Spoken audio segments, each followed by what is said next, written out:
नमस्कार विद्यार्थी मित्रांनो, मी माधुरी पाटील पुन्हा एकदा माझ्या यूट्यूब चॅनलमध्ये मी तुमचे स्वागत करते। आणि मागील लेक्चरमध्ये आपण the cop and the anthem या घटकाचा काही भाग शिकलो। आता त्याचा उर्वरित भाग आपण या पार्टमध्ये शिकूयात।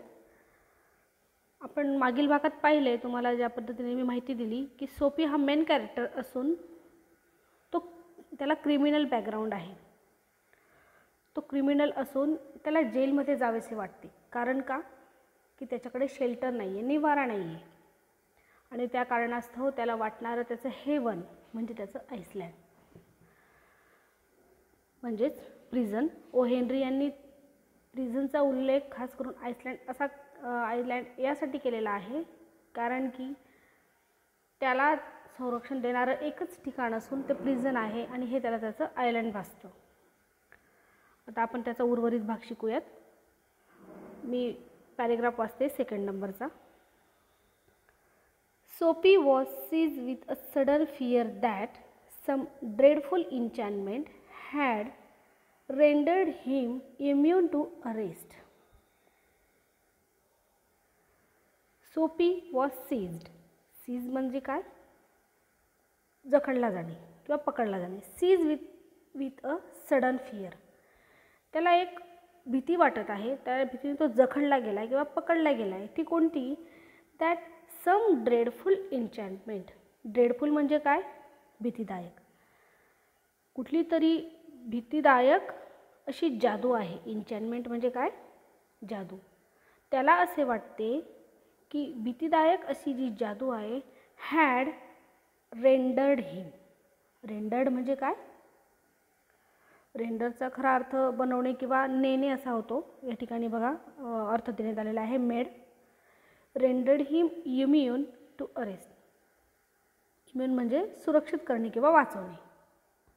अशी एक जादू आहे जी त्याला अरेस्ट होण्यापासून वाचवते आहे।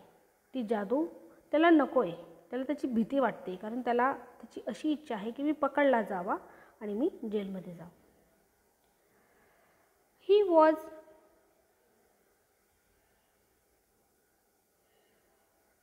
was in a state of panic, and when he came upon other policemen lounging grandly in front of a glittering theater. He was in a state of panic. तो आता भीतीच्या स्थितीपर्यंत पोहोचण्यात आला आहे, कारण आपण पाहिलं त्याने 2 प्रयत्न केले, परंतु दोघंही प्रयत्न त्याचे अपयशी ठरले। त्याची अटक होऊ शकली नाही।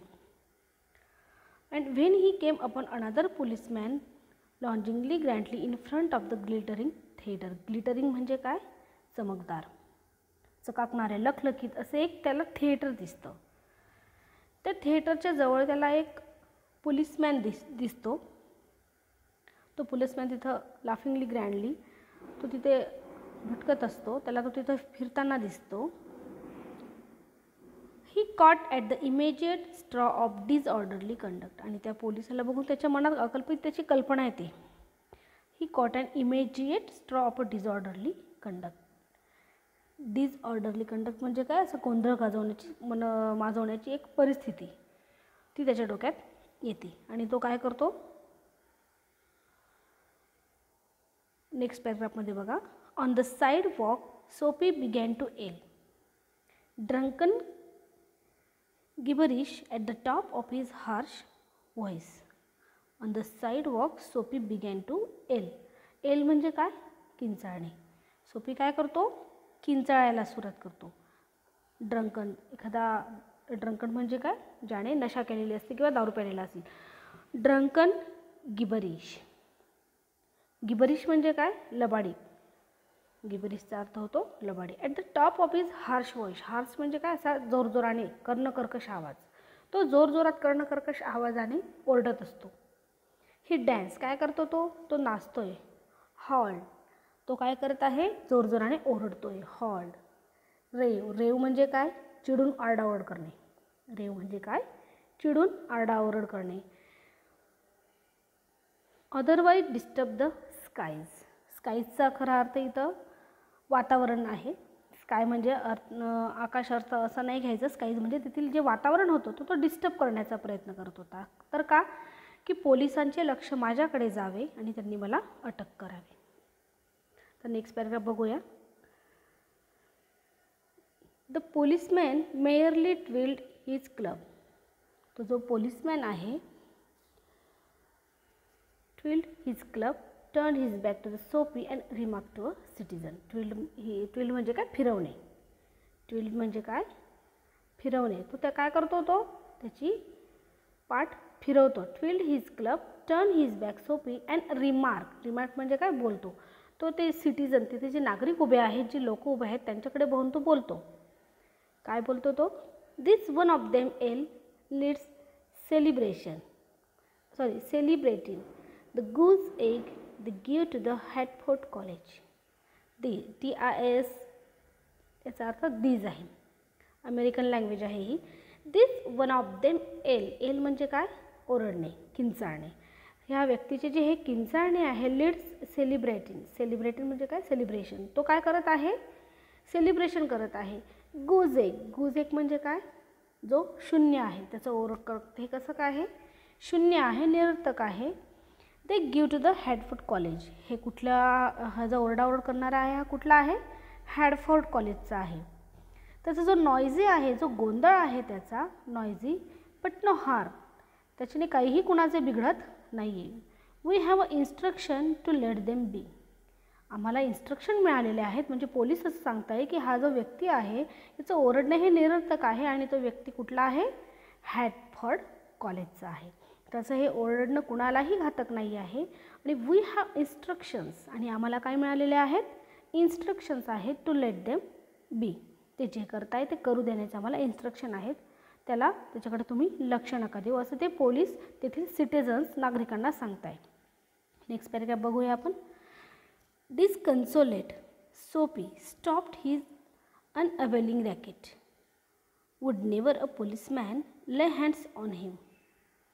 डिस्कन्सोलेट म्हणजे काय? दुःखाने. तर हा खूप दुःखी होतो, अनहॅपी होतो, व्हेरी अनहॅपी, खूप दुःखी होतो. अँड सोपी स्टॉप्ड हिज अनअवेलिंग रॅकेट. रॅकेटचा अर्थ इथं काय होतो? गोंधळ. रॅकेटचा अर्थ इथं होतो गोंधळ. अँड अनअवेलिंग म्हणजे काय? अनअवेलिंग निरर्थक. त्याचा हा निरर्थक विनाकारणचा गोंधळ होता. सोपी काय करतो? ते थांबवतो. Would never a policeman lay hands on him in his fancy. त्याला कळतं की हा काही मला अटक करणार नाही.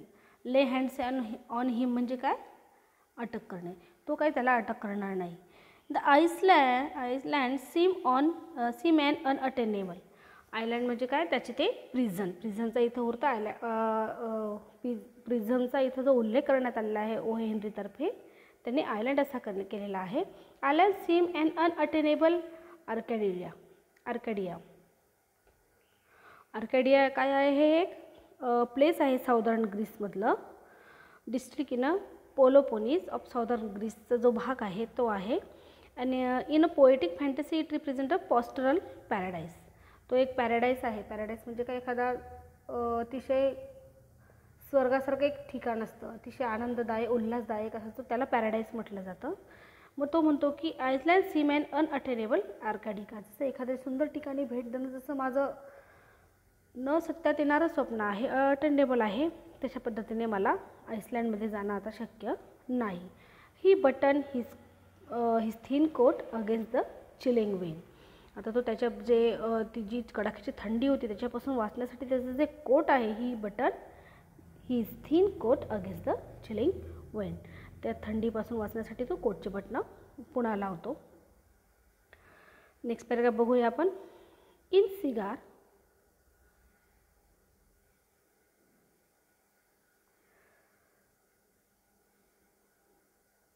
In cigar store, he saw a well-dressed man lighting a cigar at the swinging light.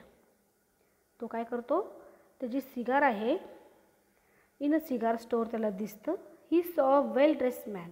त्याला अतिशय चांगले असे कपडे परिधान केलेला व्यक्ती दिसतो. Lighting a cigar at the swinging light. ते जे भपकेबाज प्रकाश होता, स्विंगिंग लाईट म्हणजे काय, भपकेबाज प्रकाश, तो ते पेटवताना त्याला दिसतो. He had set he silk umbrella by the door and on entering. त्या व्यक्तीने त्याची जी अम्ब्रेला होती त्या एंटरिंग डोअरजवळ ठेवलेली असते. आणि सोपी हे सगळं बघतो. सोपी स्टेप्ड इनसाइड. सोपी मग आत जातो. Grabbed the umbrella and sauntered off with it slowly. काय करतो Soapy? Soapy stepped inside and grabbed. Grab म्हणजे काय, पकडतो. Grab the umbrella and sauntered off. आणि सॉन्टन म्हणजे काय, अतिशय आरामदायकपणे एकदम मोकळं रमत गमत असा तो तिथून ती अम्ब्रेला जणू काही त्याचीच आहे अशा आविर्भावात तो निघतो. सॉन्टन म्हणजे काय, आरामदायकपणे आणि मौजमजेने चालणे. The man at the cigar light followed hastily. अगदी धावत धावत तो व्यक्ती गडबडीने त्याच्या पाठीमागे जातो. आणि काय बोलतो तो? माय अम्ब्रेला, ही सेड स्टर्नली. तो कसा बोलतो? कठोरपणे. माय अम्ब्रेला. स्टर्नली म्हणजे काय, कठोरपणे. मग सोपी त्याला काय उत्तर देतो? Oh is it. अरे हा तुझं आहे का? स्नेड सोपी. अतिशय तिरस्कारात्मक उत्तर देतो. स्नेड म्हणजे काय, तिरस्काराने. सोपी हा तिरस्काराने उत्तर देतो. ओ इज इट, ही तुझी आहे. ॲडिंग इन्सल्ट टू पेटी. पेटी लार्सनी. पेटी म्हणजे काय, ही शुल्लक. ही शुल्लक जी वस्तू आहे, लार्सनी म्हणजे काय, स्वतःची मालमत्ता असलेली, आपल्या मालकी असणारी. ही जी तुझी वस्तू आहे म्हणजे मालकी असणाऱ्या वस्तूची जी चोरी करतो येतो त्याची शुल्लक, त्याच्याविषयी तो अतिशय तिरस्कारपणे उत्तर देतो. Well why don't you call a policeman. काय म्हणतो तो? Well why don't you call a policeman. तो म्हणतो की तू पोलिसाला का बोलवत नाही? आय टूक इट. मी ती घेतली आहे. मग तो पोलिसांना का बोलवत नाही? Your umbrella why don't you call a cop. तुझी ही अम्ब्रेला आहे, मग तो पोलिसांना का नाही बोलवत? There stand one on the corner. तर सांगतो की तिथे कॉर्नरवर एक पोलिसमॅन उभा आहे, मग तू त्याला का नाही बोलवत? ही जर अम्ब्रेला तुझी असेल आणि मी चोरलेली आहे तर मग तू त्याला का नाही बोलवत?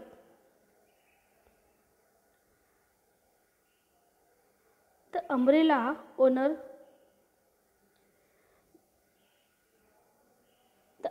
ओनर स्लोड ही स्टेप. मग अम्ब्रेला ओनर कुणाकडे जातो? त्या पोलिसमॅनकडे जातो. सोपी डीड लाईकवाईज. आता सोपीला जे हवं होतं ते कदाचित घडणार असतं. With the premonition that luck would again run against him. Premonition म्हणजे काय? पूर्वसूचित अनाकलनीय घटना. प्रिमोनिशन म्हणजे काय? पूर्वसूचित अशी एखादी अनाकलनीय दुःखद घटना जणू घडणं त्याच्या नशिबातच होतं, अशा पद्धतीने एक घटना त्याच्याकडे घडते. The policeman eyed at the two curiously. तो पोलिसमॅन त्या दोघं व्यक्तींकडे बघतो. तो क्युरियसली त्याच्याकडे बघतो आणि बोलतो, of course sed the umbrella man. Well you no this mistakes occur. It is your umbrella. I hope you will excuse मी. तो पोलिसमॅन त्यांच्याकडे बघतो, काहीही बोलत नाही आणि मग शेवटी तो अम्ब्रेला मॅन काय बोलतो? ऑफकोर्स, अर्थातच. Well you know how this mistakes occur if it is your umbrella. जर तुला वाटतं how this mistakes occur if it is your umbrella, I hope you will excuse me. जर तुला वाटत असेल की ही अम्ब्रेला तुझी आहे तर तो तुम्हाला माफ करू शकतो. कारण का? त्याचं कारण पुढे देण्यात आलेलं आहे. I picked it up this morning in a restaurant. If you recognise it as yours, why I hope you will. काय म्हणतो तो अम्ब्रेला, ज्याची अम्ब्रेला होती तो व्यक्ती? आय पिक्ड इट म्हणजे काय? मी घेतली होती. Morning in the restaurant. कुठून घेतली त्याने? रेस्टॉरंटमधून सकाळी घेतली. अँड इफ यू रिकग्नाइज म्हणजे काय? ओळखणे. जर तू ओळखली की ही अम्ब्रेला तुझी आहे, why I hope you will. मग मी असं का करेल की तुला पोलिसांना देईल? कारण सकाळीही मी ही अम्ब्रेला रेस्टॉरंटमधून घेतली होती आणि जर तू ओळखली असेल तर ती तुझीच आहे. याच्यातून वेळोवेळी ओ हेनरी यांनी ह्युमर क्रिएट करण्याचा प्रयत्न केला आहे. म्हणजे जी अम्ब्रेला ज्या व्यक्तीची होती ती सुद्धा त्याने रेस्टॉरंटमधून आणलेलीच होती, त्याला ती मिळालेली होती, परंतु तरीही तो त्याची असल्यासारखा दावा करत होता. ऑफकोर्स, काय म्हणतो मग सोपी? Of course it is mine, sed सोपी सॅवेजली. काय म्हणतो हा रानटीपणाने? जणू काय खरंच त्याची आहे. सॅवेजली म्हणजे काय? रानटीपणे. ही त्याची असेल अशा आविर्भावात म्हणतो of course it is mine. The umbrella man retreated. मग अम्ब्रेला मॅन त्याने जे तो ज्या पद्धतीने वागत असतो त्याच्यातून तो माघार घेतो. रिट्रीटेड म्हणजे काय? माघार घेतली. त्याने त्यातून माघार घेतली.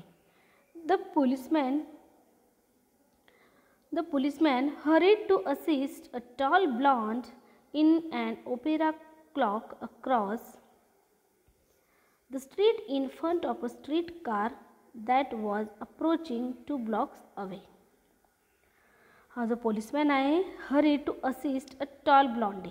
ब्लॉन्डे म्हणजे काय? ज्याचे केस सोनेरी असतात त्या व्यक्तीला ब्लॉन्डे असं म्हणण्यात येतं. Blonde in an opera cloak. Opera म्हणजे काय? हे गीत गाणारे व्यक्ती असतात, जे संगीत. ओपेरा हा एक सॉन्ग गाण्याचाच प्रकार आहे. ओपेरा म्हणजे गाणे किंवा संगीत. Opera clock across. क्लॉक म्हणजे काय?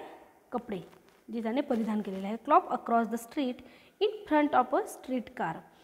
ती जे स्ट्रीट आहे त्याच्या कारजवळच ते ओपेरा गाणारे व्यक्ती, संगीतात गाणारे व्यक्ती ज्यांचे केस कसे आहेत? ब्लॉन्डे आहेत, सोनेरी आहेत, त्या व्यक्तींना पोचवण्यासाठी, अप्रोच म्हणजे पोचण्यासाठी हे पोलीस मदत करतात. Soapy walked eastward through a street damage by improvement. एक रस्ता आहे जो खूप डॅमेज आहे, खराब आहे आणि त्याची काय चालू आहे? दुरुस्ती चालू आहे. इम्प्रूव्हमेंट म्हणजे काय? सुधारणा चालू आहे. सोपी वॉक्ड ईस्टवर्ड. तो त्या दिशेने जात असतो. He hurled the umbrella angrily into an excavation. Excavation म्हणजे काय? खड्डा. तो काय करतो? हर्ल्ड म्हणजे थ्रो, फेकून देतो. Hurled the umbrella angrily into an excavation. Into an excavation म्हणजे काय? खड्डा. एक खड्डा असतो, त्या दिशेने तो अम्ब्रेला ती फेकतो, कारण ती अम्ब्रेला त्याची नव्हतीच. त्याने फक्त त्याला पोलिसांनी पकडावी या उद्देशाने ती अम्ब्रेला त्या व्यक्तीकडनं तो चोरतो. He muttered against the men. Muttered म्हणजे काय? पुटपुटणे. मटर्ड म्हणजे पुटपुटणे. He muttered against the men who wear helmets and carry clubs. मग हे ग्लोव्ज अँड हेल्मेट्स कोणी घातलेले आहेत? पोलीस. हा त्यांच्याविषयी पुटपुटत काहीतरी बोलत जात असतो. Because he wanted to fall into their clutches. कारण त्यांच्याविषयी तो का पुटपुटतो आहे? कारण त्याला असं कारण त्याची अशी इच्छा असते की ह्या व्यक्तींनी त्याला पकडावं. क्लचेस म्हणजे काय? पकडणे. ह्या पोलिसांनी त्याला पकडावं अशी त्याची इच्छा असते. This seem to regard him as a king who could do not nothing wrong. परंतु त्याला कसं वाटते? सीम म्हणजे वाटणे. To regard him as a king who could do nothing wrong. तो त्यांना राजा म्हणून संबोधतो. असे राजे जे कुणालाही चुकीचं करण्यापासून रोखत असतात. तो त्या पोलिसांना राजा म्हणून त्याला ते राजे असल्यासारखं वाटतं की जणू काही हे राजा आहेत आणि हे मला काहीतरी चुकीचं करण्यापासून रोखतायत असं ह्या सोपीला वाटतं. नेक्स्ट पॅराग्राफ बघूया. ॲट लेंथ सोपी reached one of the avenue to the east where the glitter and turmoil was but faint. सोपी जात असताना reach one of the avenues म्हणजे काय? मार्ग किंवा ठिकाण किंवा रस्ता. एके ठिकाणी तो येऊन थांबतो. To the east where the glitter and turmoil was but faint. तिथे काय आहे? एक असं चमकणारं काहीतरी दिसतं. अँड टर्मॉईल म्हणजे काय? State of great disturbance. एक गोंधळ किंवा गडबड त्याला दिसते. But was a faint. परंतु ती अंधुक आहे, त्याला नीट दिसत नाही. He dragged himself toward Madison Square. For the homing instinct survive even when he home is a park bench. मग तो काय करतो, ही ड्रॅग्ड हिमसेल्फ, तो स्वतः कुठल्या दिशेने जात आहे, मॅडिसन स्क्वेअरच्या दिशेने फॉर होमिंग म्हणजे घराच्या दिशेने. परंतु त्याला घर नाही आहे, त्याचं घर कोणतं आहे, पार्क बेंच. त्या पार्कमधला जो बेंच आहे तो त्याचं होम आहे, तो त्या दिशेने जात असतो. But on an unusually quiet corner, Sophie came to a standstill. Unusually quiet corner, जात असताना त्याला एका कोपऱ्याला अचानकपणे तो थांबतो. Sophie came to a standstill, तो स्तब्धपणे थांबतो. स्टँडस्टिल म्हणजे काय, स्तब्ध उभे राहणे. तो अगदी शांत स्तब्ध उभा राहतो. त्याला काहीतरी दिसतं. काय दिसतं ते पुढे बघूया आपण. Here was an old church, ते काय होते, एक चर्च होते जुने. ते कसे आहे, क्वांट म्हणजे काय, विलक्षण आणि अपरिचित, जे त्याने कधी पाहिले नाही असं. अट्रॅक्टिव्हली अनयुज्युअल और ओल्ड फॅशन, ते जुनं आहे परंतु त्याने ते अजूनही पाहिलं नव्हते, विलक्षण होतं, अपरिचित होतं त्याच्यासाठी ते. अँड रॅम्बलिंगचा अर्थ इथं घ्यायचा आहे की स्प्रेडिंग और वेंटिंग इरेग्युलरली इन अ व्हेरियस डायरेक्शन, मजेसाठी जो इकडं तिकडं भटकणे. रॅम्बलिंग अँड गॅबल्ड म्हणजे काय, छपराचं जर एक छप्पर असतं, छपराच्या इथे एक छोटंसं त्रिकोणी भिंतीचा भाग असतो जो मोकळा सोडण्यात आलेला असतो. तुम्ही चर्च पाहिलं असेल, त्रिकोणी पुढे असे आपल्याला एक रिकामं छप्परचा भाग केलेला असतो, त्याला चांदई असं म्हणतात, त्याला इंग्लिशमध्ये गॅबल्ड म्हणतात. त्या ठिकाणावरून त्याला काहीतरी दिसतं. काय दिसतं, थ्रो वन व्हायोलेट स्टेन window a soft light glow. त्याला त्या जांभळ्या रंगाचे खिडकीमधून जांभळ्या रंगाचा रंगवलेला प्रकाश त्याला दिसतो. सॉफ्ट लाईट ग्लो म्हणजे काय, प्रकाश. ग्लो म्हणजे प्रकाश. तो त्याला तो चकाकताना दिसतो. where no doubt the organist loitered over the keys, making sure of his mastery of the coming Sabbath anthem. त्याला दिसतं, काय दिसतं, त्याला व्हायोलेट कलरचा एक अंधूक प्रकाश त्याला त्यातून दिसतो. मग त्याला येतं की वेअर नो डाऊट, इथे काहीच शंका नाही की एक ऑर्गॅनिस्ट आहे, म्हणजेच ऑर्गन वाजवणारा ऑर्गॅनिस्ट, जो म्युझिक क्रिएट करतो त्याला ऑर्गॅनिस्ट म्हणतात. लॉयटेड ओव्हर द कीज, तिथे काहीतरी असे चावे आहेत आणि तो तिथे काहीतरी करत आहे. Loitered over the keys, making sure of his mastery of the coming sabbath anthem. Sabbath म्हणजे काय, इथे अर्थ देण्यात आलेला आहे, a day of religious observance and abstinence from work kept by Jews and Christian. Jews and Christians जे आहेत त्यांचा तो एक रिलिजियस डे असतो आणि त्या दिवशी हे ऑर्गॅनिस्ट गीत गात असतात.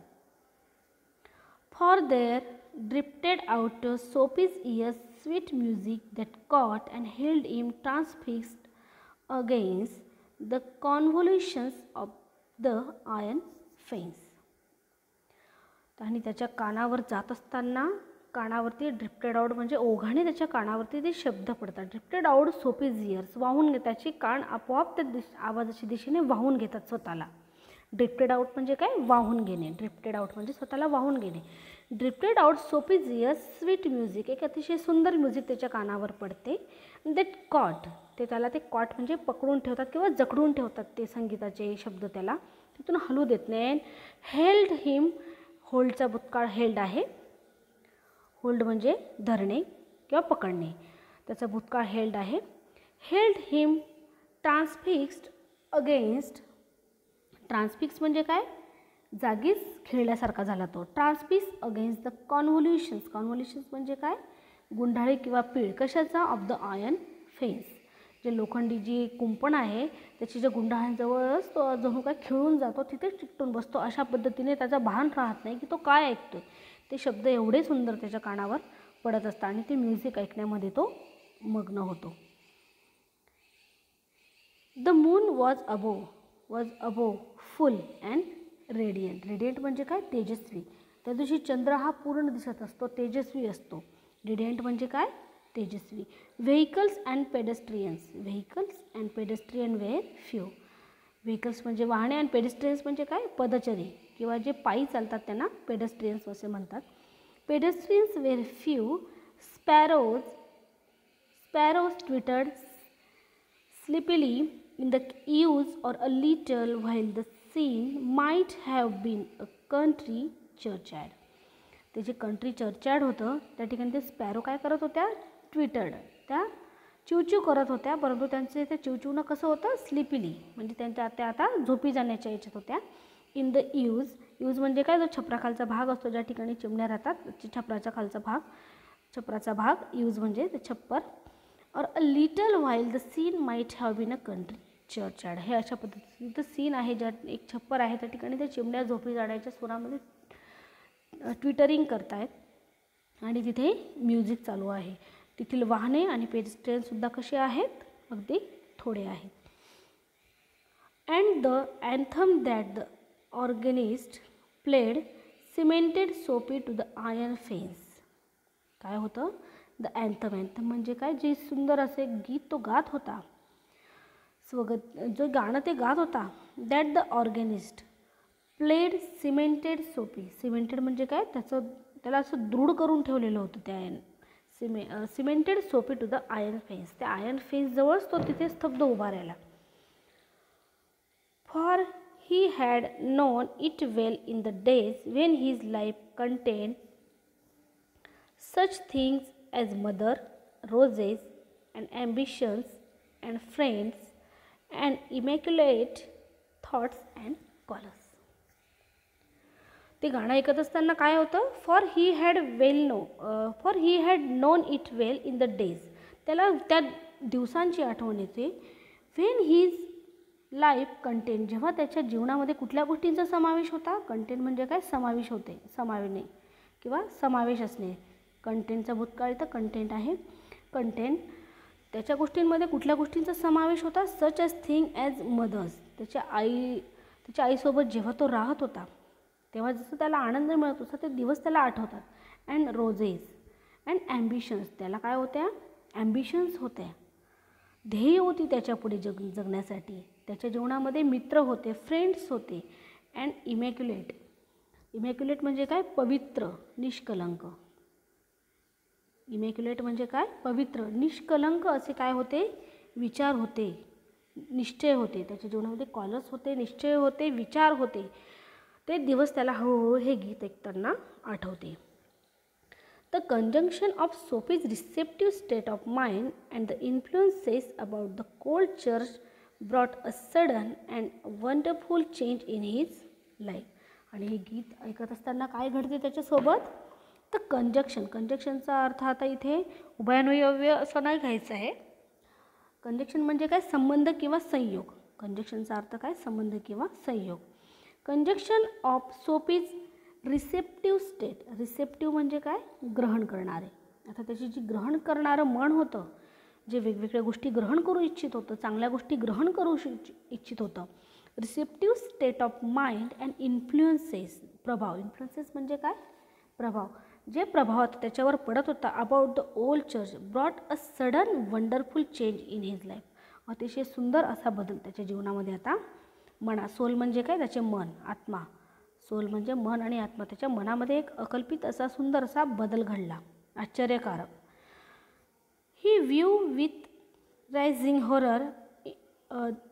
Horror the pit into which he had tumbled the degraded days, unworthy desires, dead hopes, wrecked faculties, and base motives that made up his existence. त्याच्यामध्ये काय बदल होतो, he viewed with rising horror the pit म्हणजे काय, खड्डा, into which he had tumbled. त्याच्या जीवनामध्ये एवढी भयावह परिस्थिती आली होती की त्या खड्ड्यामध्ये तो गुंतून पडत होता. कुठला खड्डा होता त्याच्या जीवनाचा, तो द डिग्रेडेड डेज. डिग्रेडेड म्हणजे काय, निकृष्ट. डिग्रेडेड म्हणजे निकृष्ट असे जे त्याचे जीवन होते, चोरी करणे, जेलमध्ये राहणे, कोणाचं तरी नुकसान करणे, असे जे निकृष्ट जीवन तो जगत होता. न राहण्याला जागा होती, न घालायला नीट कपडे होते, असे निकृष्ट पद्धतीचं जीवन तो जगत होता. डिग्रेडेड डेज आणि अँड अनवर्दी डिझायर्स, अयोग्य अशा इच्छा. अयोग्य इच्छा कुठल्या होत्या त्याच्या, चोरी करणे, पोटापुरतेच जगणे, हे सगळ्या अयोग्य इच्छा होत्या त्याच्या.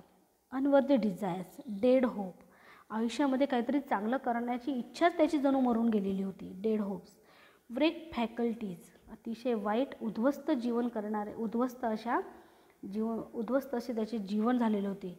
Dead faculties but base motives that made up his existence, आणि ह्याच मोटिव्सने त्याचं जीवन, हेच त्याचं अस्तित्व होतं, जीवन जगण्याची दिशा होती, आणि आता ती अचानक बदलणार होती. And also in a moment his heart responded thrillingly to this strange mood.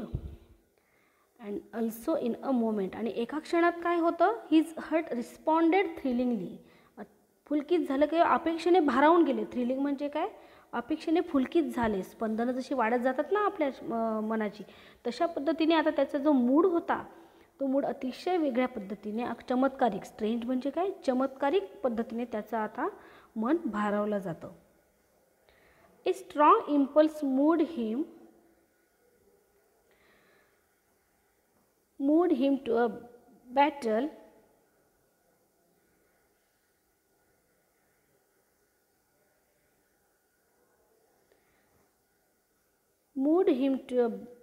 battle with a dispirited facts.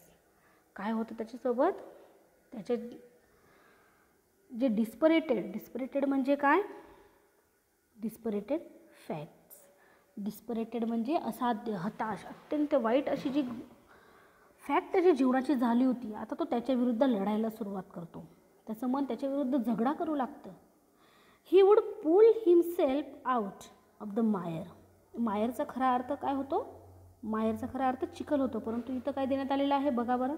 A complicated or unpleasant situation from which it is difficult to free one self.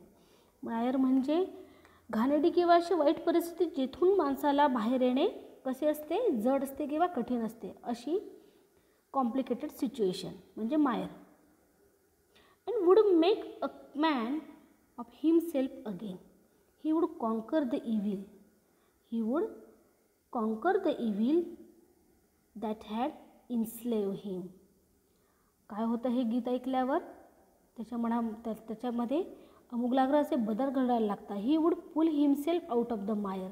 त्याच्या जीवनाचं जी complicated situation होतं त्याच्यातून तो स्वतःला पुल himself बाहेर काढण्यासाठी झटण्याचा प्रयत्न करतो. And would make a man himself again. आणि स्वतःला त्या जी चिखल होती, त्याच्या आयुष्याची जी दलदल होती, तिच्यातून तो स्वतःला बाहेर काढण्यासाठी उभा ठाकतो. ही वुड कॉन्कर म्हणजे काय, त्याची झगडा होता, युद्ध होतं, ते त्याचं कोणासोबत होतं, कॉन्कर द इव्हिल, जी दृष्ट त्याची परिस्थिती होती, दॅट हॅड इन्स्लेव्ड हिम. त्या परिस्थितीने त्याला काय केलं होतं, इन्स्लेव म्हणजे काय, गुलाम करून टाकलेलं होतं, आणि त्या गुलामीतून त्याला आता मुक्त व्हायचं होतं. There was time he was young yet. अजूनही वेळ होती. There was time he was young yet. तो अजूनही कसा आहे, तरुण आहे. He would resurrect his old eager ambitions and pressure them without flattering. Resurrect म्हणजे काय,